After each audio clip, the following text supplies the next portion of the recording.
dalawang Anglo-Nubian. Native Anglo-Nubian. So ito yung nirescue natin nung gabi. I-check natin yung tainga. Ito.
Binalikan natin yung kambing ngayon, guys. Tignan natin kung naka-recover na ba.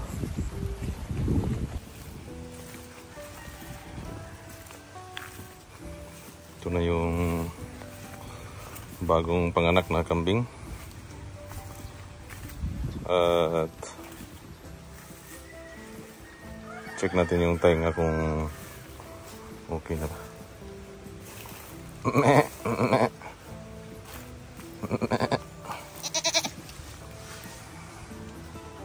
Parang okay na yata yung tainga niya. Check natin yung ina. So ito yung una nating kambing na nabili, guys. At ito yung nanganak ng triplets. Ngayon okay pa rin naman siya. Nanganak pa rin 2021 2020 yata. Sa 3 years na to.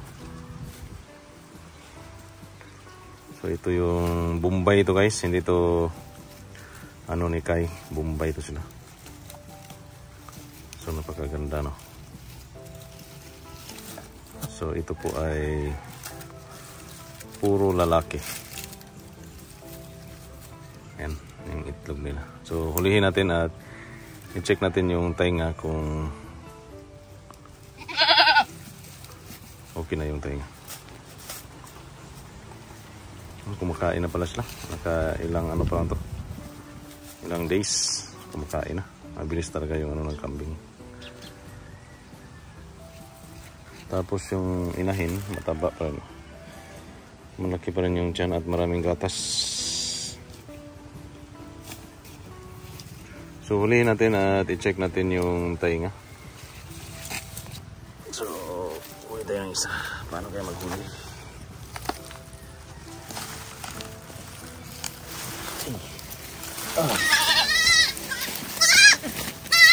Ito agad ang inahin.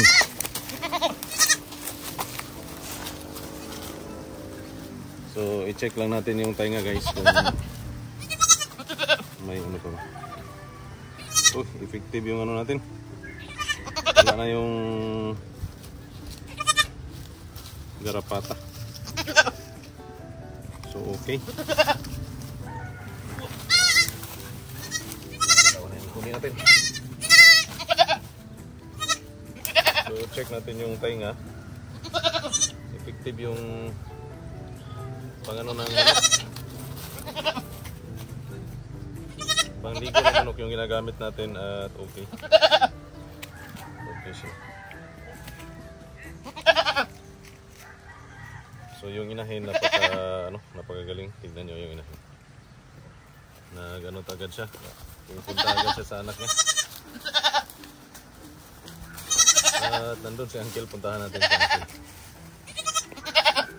So hindi na natin, may dala tayong pampaligo, hindi natin iligo kasi okay, effective yung spray, napakalinis na nila. Walang amoy. So guys, napakaganda ng kambing natin. Napaka-healthy. Ngayon guys, punta tayo sa watermelon natin.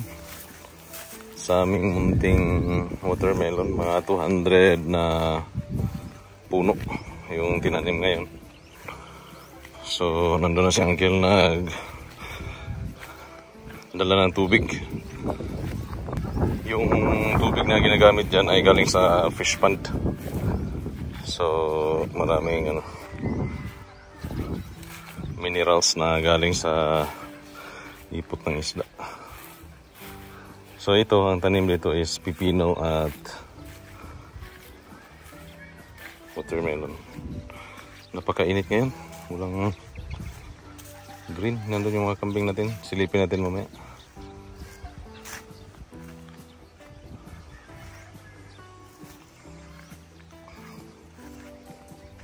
Huwag ka na mista dito. Huwag ka na mista. Mana day.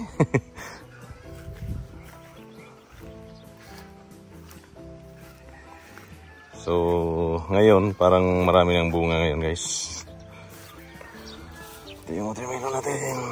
Yeah, meron naman tayong watermelon. Ito. So quick tour lang tayo dito guys sa ating munting halaman. Ito yung mga tanim ni Uncle. Yan. Ayos, oh, bunga naman. Yan, daming bunga. Yan. Lalaki na. Next week. Next 2 weeks, harvest na to. Malapit na mag-harvest. Yan guys, pa-harvest na to guys, oh. Laki, yeah. Ito si Uncle, nag-ano sa drum. Ayun, pipino. Ilang puno to? Yay. May hihintayin na ha. Oh. Si Manong nag-harvest na. Ay, nauna siya. Usapan namin ngayon kami mag-harvest. Nag-alangan na sa akin. Sino nauna sa inyo magtanim?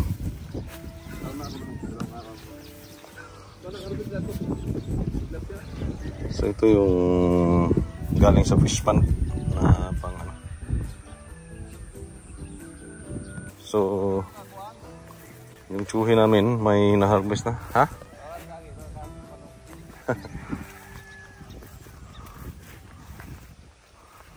Ayan. Marami ng watermelon, oh. Harvest na.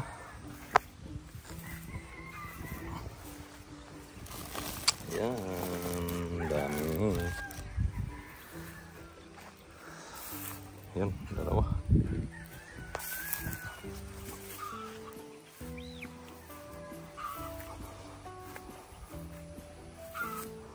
Ito yung kagandahan sa watermelon. Harvest time na. Yan. Ang dami.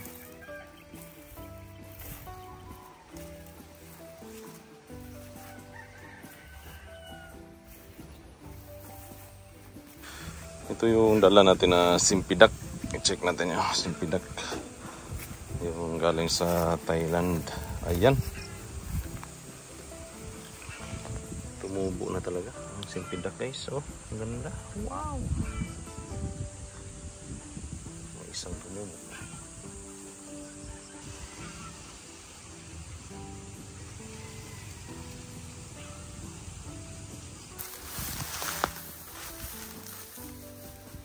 Ito naman eh. Duwat ang kain ng isa. Liwat ka na, bajig laki wala. Gulitin ang inahan. Buka tala doy.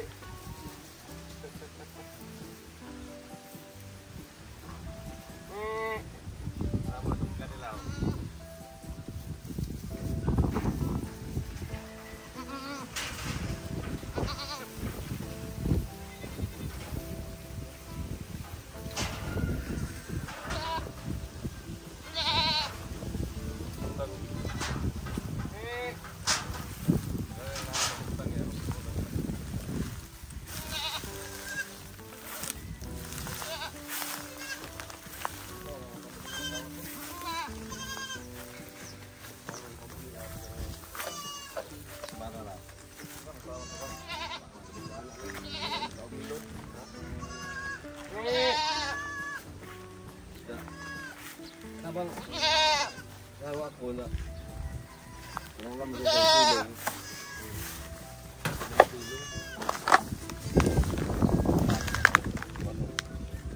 Mo ni pinakadabis nga lawas nga inahanap. Ambon may guys.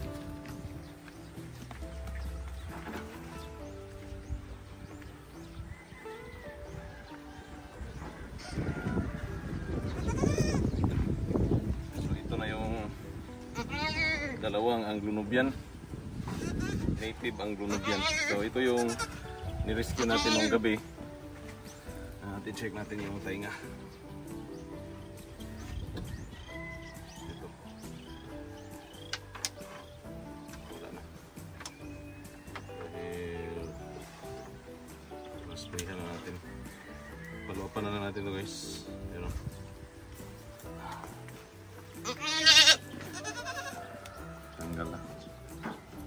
So manang-mana to sa ano, ating back na Anglo-Nubian. Ganda. Malalaki yung katawan, mahaba. Manang-mana sa ating back. Yung tainga, oh, mahaba. So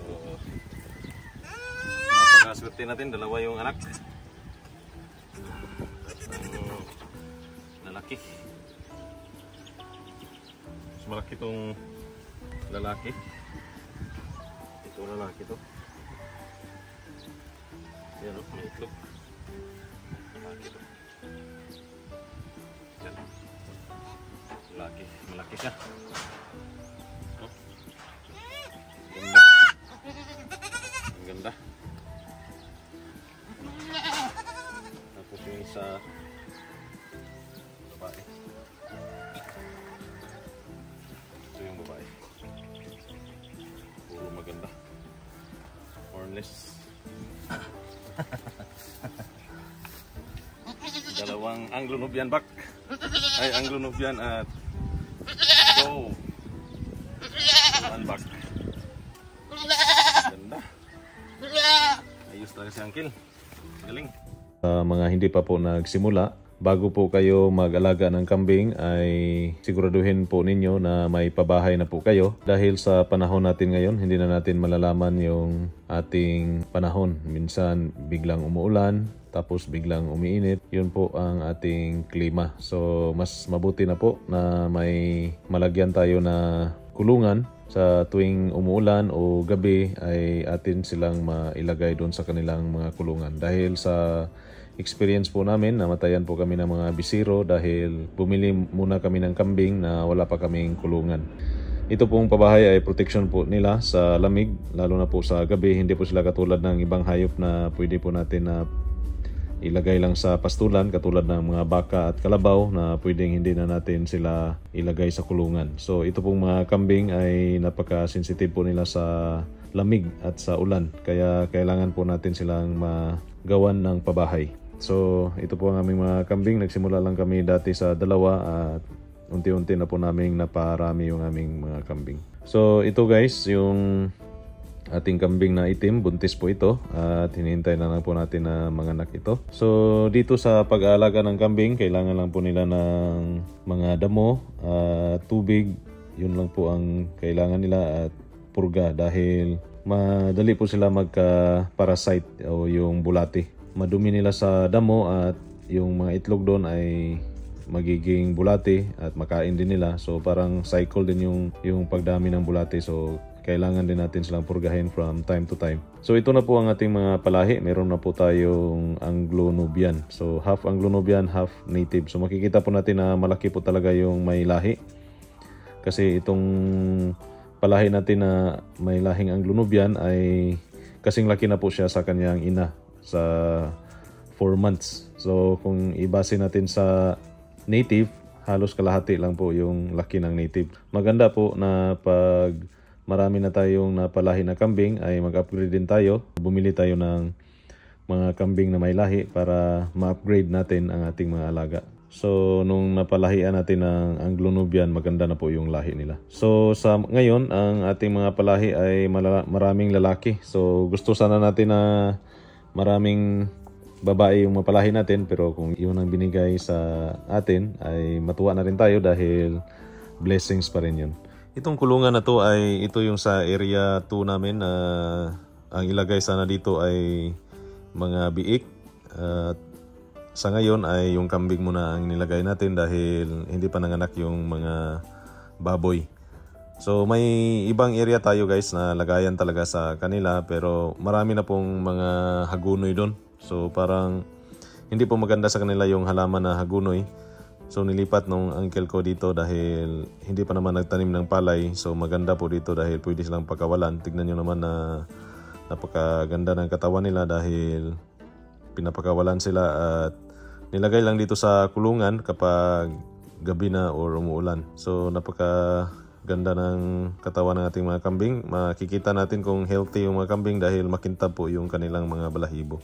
Maganda po mag-alaga ng kambing dahil sila po ay malambing at hindi po sila agresibo at hindi po sila nananakit ng tao. So ito po ang maganda sa kanila dahil kung maalagaan lang natin sila mabuti, mabigyan sila ng pagkain, inumin, ay hindi lang natin mapansin na dumadami na pala sila.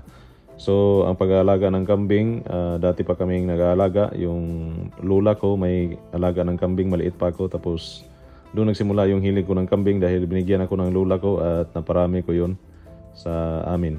So doon po nagsisimula guys yung hilig natin sa mga hayop dahil pag pumupunta ko doon sa bahay ng lola ko, marami po silang mga alaga, kalabaw, baka at saka kambing. So pag nagpastol po yung uncle ko, dinadala ako ng uncle ko at yun na po ang nakahiligan ko talaga. Yun po, nung nag-aral tayo ng elementary, meron na tayong alagang kambing at baboy at saka baka.